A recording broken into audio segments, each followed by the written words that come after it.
DD Jharkhand का प्रसारण का ये वीडियो है। आपको अच्छा लगेगा तो कमेंट कीजिएगा। ये पार्ट 4 है। धन्यवाद।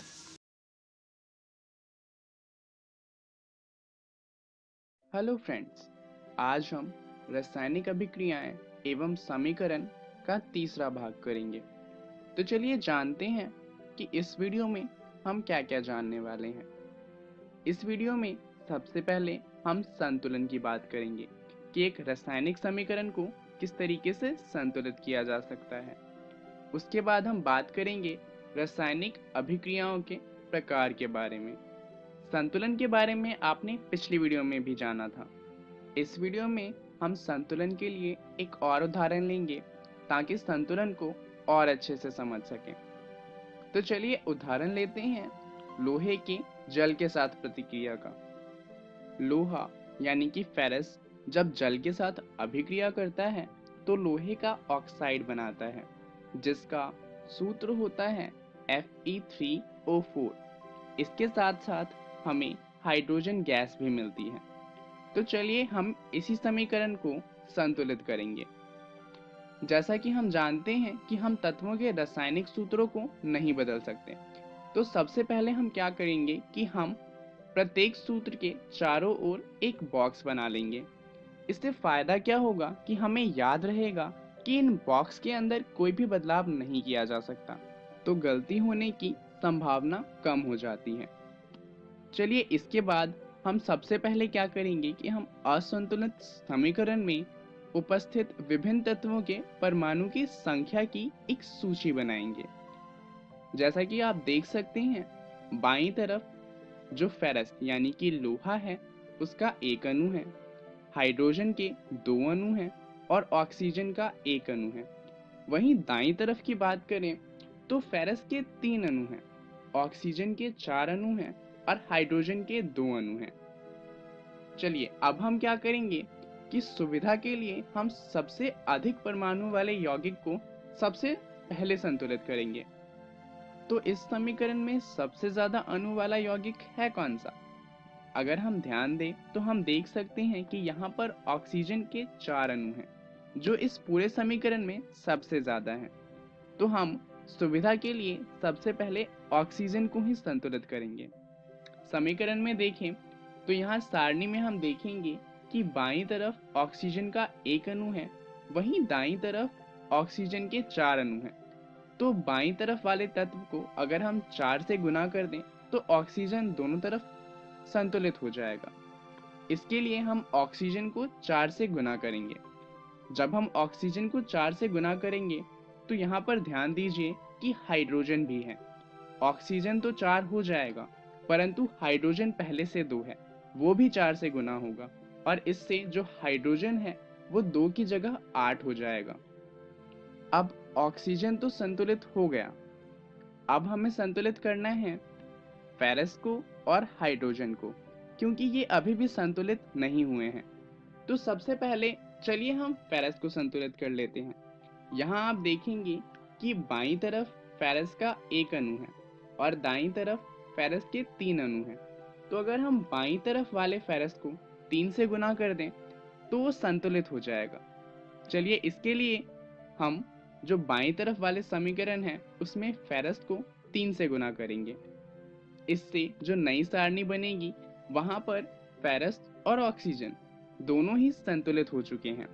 अब हमें संतुलित करना है हाइड्रोजन को। जैसा कि आप देखेंगे बाईं तरफ हाइड्रोजन के 8 अणु हैं और दाईं तरफ हाइड्रोजन के 2 अणु हैं। तो दाईं तरफ वाले समीकरण को अगर हम 4 से गुना करें तो दाईं तरफ भी हाइड्रोजन के 8 अणु हो जाएंगे। तो हम ऐसा ही करेंगे, हम दाईं तरफ वाले हाइड्रोजन को 4 से गुना करेंगे। इससे क्या होगा कि दाईं तरफ अब हाइड्रोजन के भी 8 अणु हो जाएंगे। अब अगर आप सारणी को ध्यान से देखें तो सारणी की दोबारा से जांच करने पे हम पाएंगे कि दोनों ही तरफ परमाणुओं की संख्या बराबर है। तो हम कह सकते हैं कि जो हमारा समीकरण है अब ये संतुलित हो चुका है। तो हमारा जो संतुलित समीकरण है वो कुछ इस तरीके का दिखता है। 3Fe प्लस में 4H2O, इससे हमें मिलता है Fe3O4 जो कि लोहे का ऑक्साइड है, और 4H2O जो कि हाइड्रोजन गैस है। तो अब समीकरण तो संतुलित हो चुका है, परंतु अब बात आती है कि क्या कोई ऐसा तरीका है जिससे जो हमारा रासायनिक समीकरण है उसको और अधिक सूचनापूर्ण बनाया जा सके। क्या हम ऐसा कुछ कर सकते हैं जिससे वो हमें और ज़्यादा सूचना प्रदान करे। एक तरीका तो ये है कि जो हमारा रासायनिक समीकरण है उसके अंदर हम अभिकारक तथा उत्पाद की भौतिक अवस्था को भी दर्शाएं। ये हम किस तरीके से कर सकते हैं, जैसे कि मान लीजिए कोई अभिकारक या फिर उत्पाद गैस की अवस्था में है, तो उसके लिए हम अंग्रेजी के अल्फ़ाबेट G का इस्तेमाल करेंगे। वहीं अगर कोई तत्व द्रव अवस्था में है तो उसके लिए हम L का इस्तेमाल करेंगे। अगर कोई तत्व जलीय अवस्था में है तो उसके लिए हम AQ का इस्तेमाल करेंगे। यहाँ पर जलीय अवस्था का मतलब है कि जो भी तत्व है वो जल में घुला हुआ है। उसके अलावा अगर कोई तत्व ठोस अवस्था में है तो उसके लिए S का इस्तेमाल किया जाता है। चलिए एक उदाहरण देख लेते हैं जिससे ये आसानी से समझ आ जाए। उसी समीकरण को लेते हैं जिसे हमने अभी अभी संतुलित किया था। यहाँ पर हम जानते हैं कि जो लोहा है वो ठोस अवस्था में होता है, तो उसके नाम के साथ में हम ब्रैकेट के अंदर S लिखेंगे। जल के साथ हम G लिखेंगे और लोहे का ऑक्साइड तो ठोस अवस्था में होता ही है, तो उसके साथ भी S आएगा। और हाइड्रोजन गैस तो गैस अवस्था में होती ही है। अब यहाँ पर आप देखेंगे कि जल के साथ हमने G का इस्तेमाल किया है। इस G चिन्ह का उपयोग इसलिए किया गया है क्योंकि ये दर्शाता है कि जो अभिक्रिया है उसमें जल का उपयोग भाप के रूप में किया गया है। इससे आप समझ सकते हैं कि किस तरीके से भौतिक अवस्था दर्शाने से जो हमारा समीकरण है वो और ज़्यादा सूचनापूर्ण बन जाता है। इसके अलावा कभी कभी जो अभिक्रिया होती हैं उसमें परिस्थितियां होती हैं जैसे कि ताप, दाब, उत्प्रेरक आदि। हम क्या करते हैं, हम इन्हें तीर के निशान के ऊपर या नीचे दर्शाते हैं। जैसे कि उदाहरण लेते हैं, जब कार्बन मोनोऑक्साइड जो कि एक गैस है अभिक्रिया करती है हाइड्रोजन गैस के साथ तो एक यौगिक बनाती है CH3OH का। अब इस अभिक्रिया को होने के लिए 340 ATM का दाब चाहिए होता है। तो अगर हम चाहते हैं कि समीकरण में इस बात को दर्शाएं तो हम क्या करेंगे कि जो तीर का निशान है हम उसके ऊपर या नीचे इस चीज को लिख देंगे। इससे क्या होगा कि जब भी कोई समीकरण को देखेगा तो उसे पता चल जाएगा कि इस अभिक्रिया के लिए 340 ATM का दाब चाहिए। चलिए अब बात कर लेते हैं रासायनिक अभिक्रियाओं के प्रकार के बारे में। रासायनिक अभिक्रिया 5 प्रकार की होती हैं। ये हैं संयोजन, वियोजन जिसे हम अपघटन भी कहते हैं, विस्थापन, द्विस्थापन और उपचयन एवं अपचयन। इनके बारे में हम अगले वीडियो में विस्तार से पढ़ेंगे। अभी जान लेते हैं कि इस वीडियो में हमने क्या क्या सीखा। हमने सबसे पहले संतुलन का एक उदाहरण लिया और उसके बाद हमने रासायनिक अभिक्रियाओं के प्रकार के बारे में जाना। चलिए जान लेते हैं कि अगली वीडियो में हम क्या जानने वाले हैं। अगली वीडियो में हम रासायनिक अभिक्रियाओं के प्रकार को और अच्छे से जानेंगे। धन्यवाद।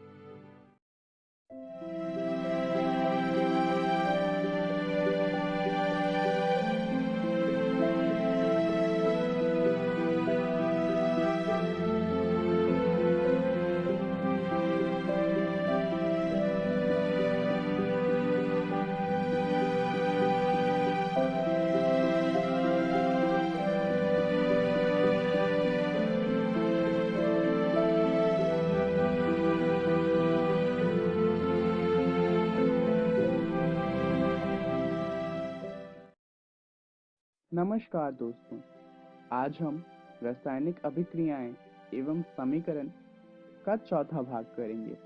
तो चलिए जानते हैं इस वीडियो में हम क्या जानने वाले हैं। इस वीडियो में हम जानेंगे रासायनिक अभिक्रियाओं के प्रकार के बारे में। जैसा कि लास्ट वीडियो में आपने जाना था, रासायनिक अभिक्रिया के 5 प्रकार होते हैं। पहला प्रकार होता है संयोजन, दूसरा होता है वियोजन यानी कि अपघटन, तीसरा होता है विस्थापन, चौथा विस्थापन और पांचवा होता है अपचयन एवं उपचयन। चलिए शुरुआत करते हैं संयोजन अभिक्रिया को जानते हुए। जब दो या दो से अधिक पदार्थ, तत्व या यौगिक संयोग करके एकल उत्पाद का निर्माण करते हैं, ऐसी अभिक्रियाओं को संयोजन अभिक्रिया कहते हैं। जैसे कि उदाहरण आप देख सकते हैं कि दो या दो से अधिक अभिकारक जब मिलते हैं और उससे सिर्फ एक उत्पाद बनता है, तो ऐसी अभिक्रियाओं को कहा जाता है संयोजन अभिक्रिया। चलिए कुछ उदाहरण देख लेते हैं संयोजन अभिक्रिया के। सबसे पहला उदाहरण है कैल्शियम ऑक्साइड जब जल के साथ तीव्रता से अभिक्रिया करता है और बुझे हुए चूने में परिवर्तित हो जाता है, जिसे कैल्शियम हाइड्रोक्साइड भी कहते हैं। यहाँ आप देख सकते हैं कि यहाँ पे अभिकारक दो हैं, पहला है कैल्शियम ऑक्साइड और दूसरा है जल। दोनों से मिलके सिर्फ एक उत्पाद बना है जो है कैल्शियम हाइड्रोक्साइड। चलिए कुछ और उदाहरण देख लेते हैं। पहला है जब कार्बन ऑक्सीजन के साथ अभिक्रिया करता है तो उससे हमें कार्बन डाइऑक्साइड गैस मिलती है। एक और उदाहरण देख लेते हैं, जब हाइड्रोजन और ऑक्सीजन आपस में अभिक्रिया करते हैं तो इनसे हमें जल मिलता है। अब इन दोनों अभिक्रिया की बात करें तो दोनों ही अभिक्रिया में ऊष्मा मिलती है और ये ऊष्मा बहुत ज़्यादा होती है। सिर्फ इन दोनों में ही नहीं, लगभग जितनी भी संयोजन अभिक्रिया होती है उन सभी में ऊष्मा मिलती है। जिन अभिक्रियाओं में उत्पाद के निर्माण के साथ साथ ऊष्मा भी मिलती है उन्हें कहा जाता है ऊष्माक्षेपी रासायनिक अभिक्रियाएं। चलिए ऊष्माक्षेपी रासायनिक अभिक्रियाओं के कुछ उदाहरण देख लेते हैं। इसका पहला उदाहरण है प्राकृतिक गैस का दहन। जैसा कि आप देख सकते हैं ये एक दहन का उदाहरण है, तो जाहिर सी बात है कि ऊष्मा तो इसमें मिलेगी ही। प्राकृतिक गैस यानी कि मीथेन का सूत्र होता है CH4। जब ये ऑक्सीजन के साथ अभिक्रिया करता है तो इससे हमें कार्बन डाइऑक्साइड गैस मिलती है, साथ में वाटर मिलता है और बहुत सारी ऊष्मा मिलती है। इसके अलावा अगर हम श्वसन की बात करें, जिसे इंग्लिश में रेस्पिरेशन कहते हैं, तो ये भी ऊष्मक्षेपी अभिक्रिया का उदाहरण है। जैसा कि आप देख सकते हैं ग्लूकोज जब ऑक्सीजन के साथ अभिक्रिया करता है तो इससे हमें कार्बन डाइऑक्साइड गैस, जल और ATP मिलता है, ऊष्मा मिलती है। चलिए अब बात करते हैं ऊष्मशोषी अभिक्रियाओं के बारे में। ये ऊष्मक्षेपी अभिक्रियाओं का बिल्कुल विपरीत होती हैं। ऊष्मशोषी अभिक्रियाएं ऐसी अभिक्रियाएं होती हैं जिनमें ऊर्जा की जरूरत होती है अभिक्रिया के होने के लिए। ये ऊष्मीय ऊर्जा का शोषण करती हैं। चलिए अब बात करते हैं वियोजन की, जिसे हम अपघटन अभिक्रिया भी कहते हैं। ये विपरीत होता है संयोजन अभिक्रिया के। वियोजन उस प्रक्रिया को कहते हैं जिसमें तत्व या यौगिक टूटकर छोटे कणों के रूप में बदल जाते हैं। यह क्रिया प्रायः उत्क्रमणीय होती है।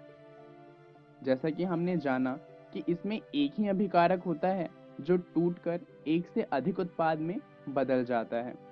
चलिए इसके कुछ उदाहरण देख लेते हैं। ऊष्मा देने पर कैल्शियम कार्बोनेट का कैल्शियम ऑक्साइड तथा कार्बन डाइऑक्साइड में वियोजित होना वियोजन अभिक्रिया का उदाहरण है। जैसा कि आप देख सकते हैं यहाँ पर एक ही अभिकारक है कैल्शियम कार्बोनेट, जिसे जब हमने ऊष्मा प्रदान की तो वो टूट गया कैल्शियम ऑक्साइड और कार्बन डाइऑक्साइड में। ऊष्मा के द्वारा की गई वियोजन अभिक्रियाओं को ऊष्मीय वियोजन कहते हैं। इसके उदाहरण देख लेते हैं। लेड नाइट्रेट को जब ऊष्मा प्रदान की तो वो लेड ऑक्साइड, नाइट्रोजन ऑक्साइड और ऑक्सीजन गैस में टूट जाता है। ये एक ऊष्मीय वियोजन का उदाहरण है। चलिए अब बात करते हैं विस्थापन अभिक्रिया की। अभिक्रिया जिसमें एक तत्व दूसरे तत्व को उसके यौगिक से विस्थापित कर देता है, विस्थापन अभिक्रिया कहलाता है।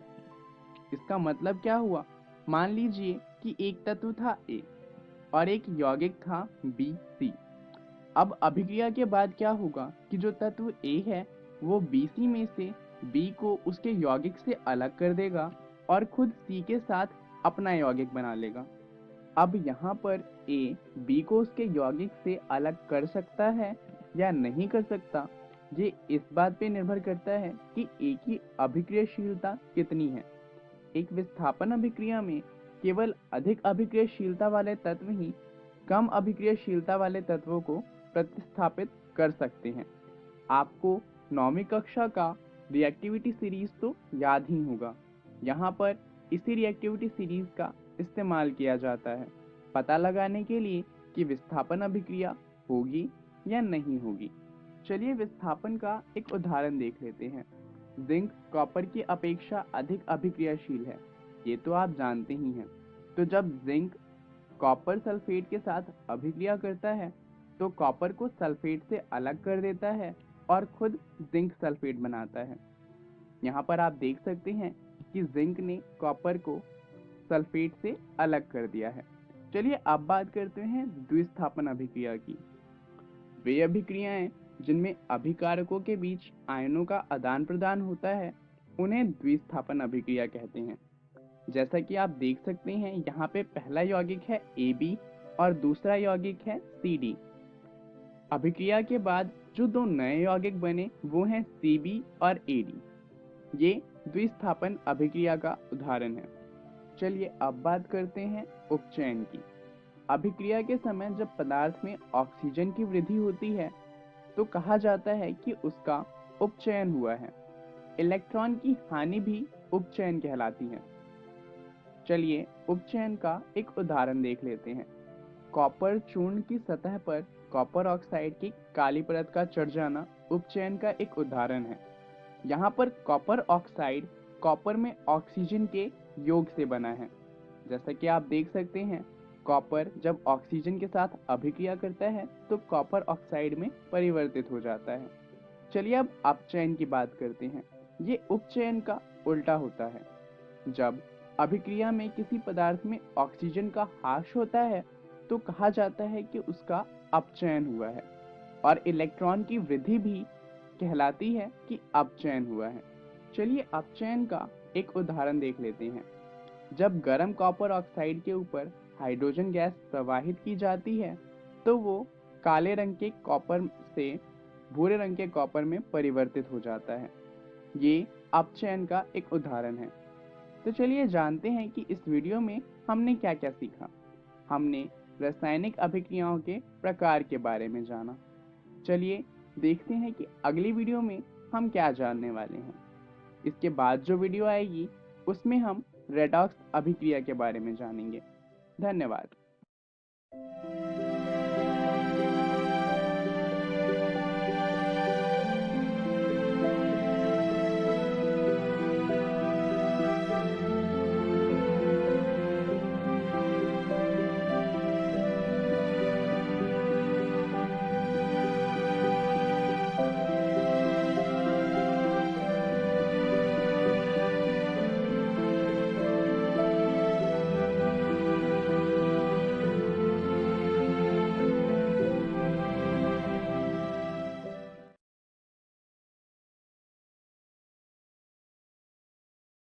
हेलो दोस्तों, आज हम आपकी कक्षा 10 के अर्थशास्त्र के पाठ 1 विकास का भाग 1 पढ़ेंगे। तो देखते हैं कि आज के इस वीडियो में हम क्या-क्या पढ़ेंगे, क्या-क्या सीखेंगे। आज हम विकास के बारे में जानेंगे कि विकास होता क्या है, उसका मतलब क्या होता है, और हम आय और अन्य लक्ष्यों के बारे में भी जानेंगे कि एक राज्य तथा देश की जनता के क्या लक्ष्य होते हैं और राष्ट्र विकास क्या होता है, इसके बारे में भी हम आगे पढ़ेंगे। तो दोस्तों, जो हमारा पहला विषय है वो है विकास। क्या आप बता सकते हैं क्या कि विकास होता क्या है?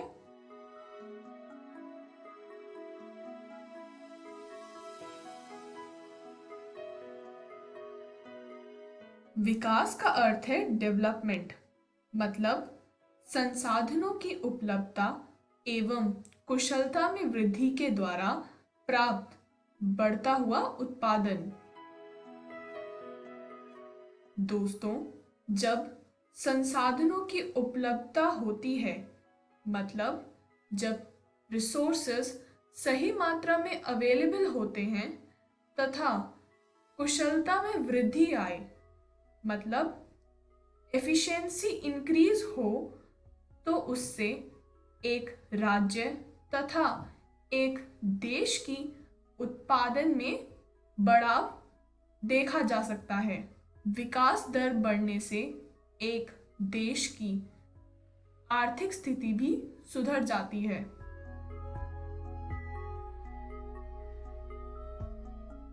जैसा कि हम सब जानते हैं कि विभिन्न लोगों के विभिन्न प्रकार के लक्ष्य होते हैं।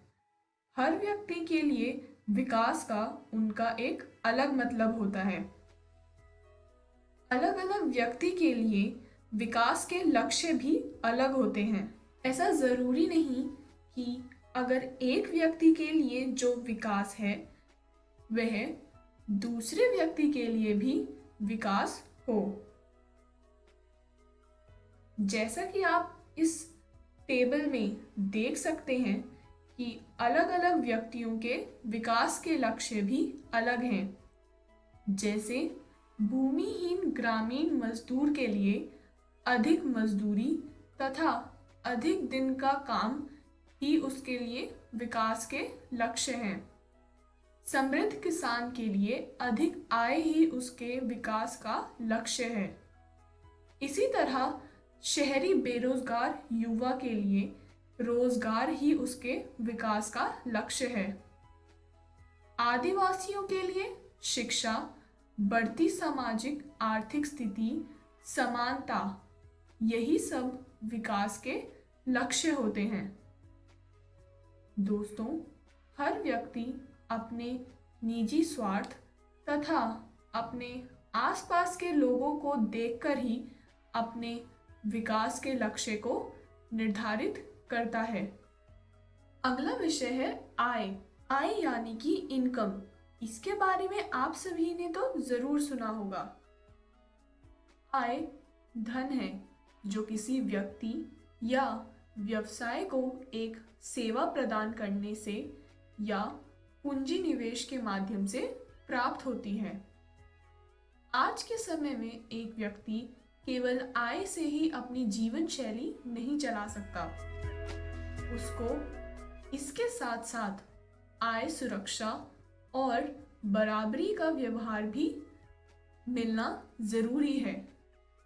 इन सभी के साथ एक व्यक्ति अपनी जीवन शैली को चला सकता है।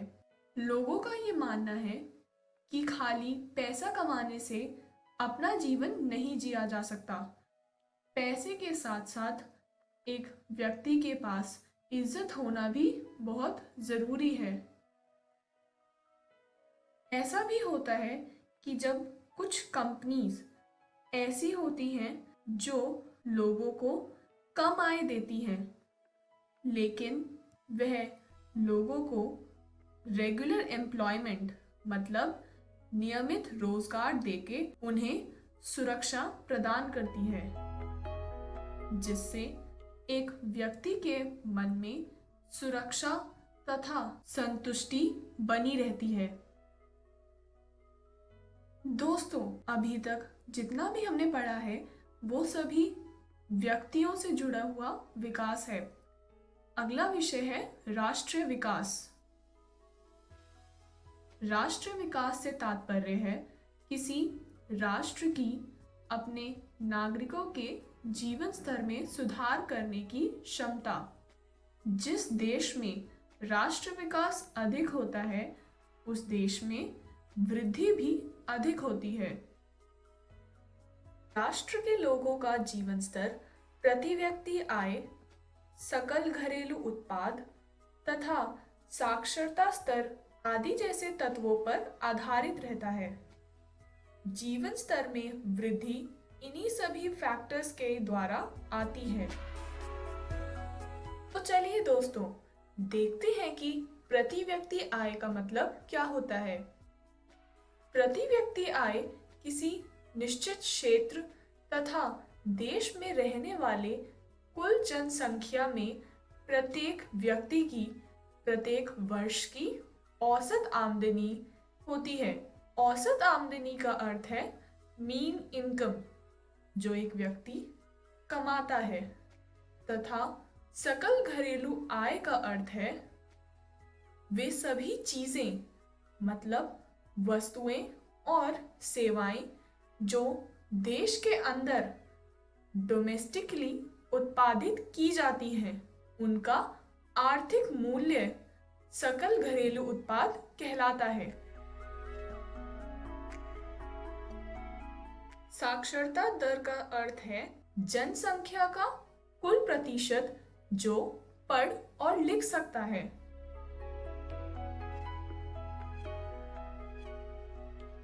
दोस्तों, हम विभिन्न देशों तथा राज्यों की तुलना प्रति व्यक्ति आय के द्वारा कर सकते हैं।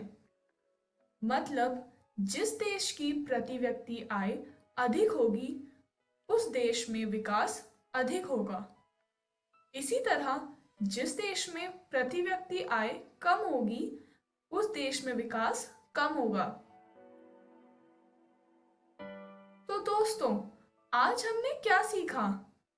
आज हमने विकास के बारे में जाना कि डेवलपमेंट होता क्या है, और हमने आय मतलब इनकम के बारे में भी पढ़ा कि लोगों के अन्य लक्ष्य क्या होते हैं तथा राष्ट्रीय विकास का मतलब क्या होता है।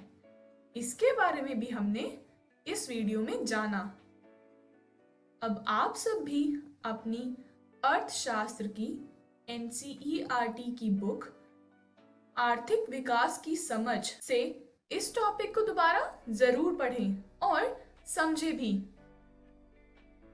अगली वीडियो में हम आय और अन्य मापदंड के बारे में जानेंगे तथा सार्वजनिक सुविधाएं क्या होता है, इसके बारे में भी हम अगली वीडियो में पढ़ेंगे। धन्यवाद।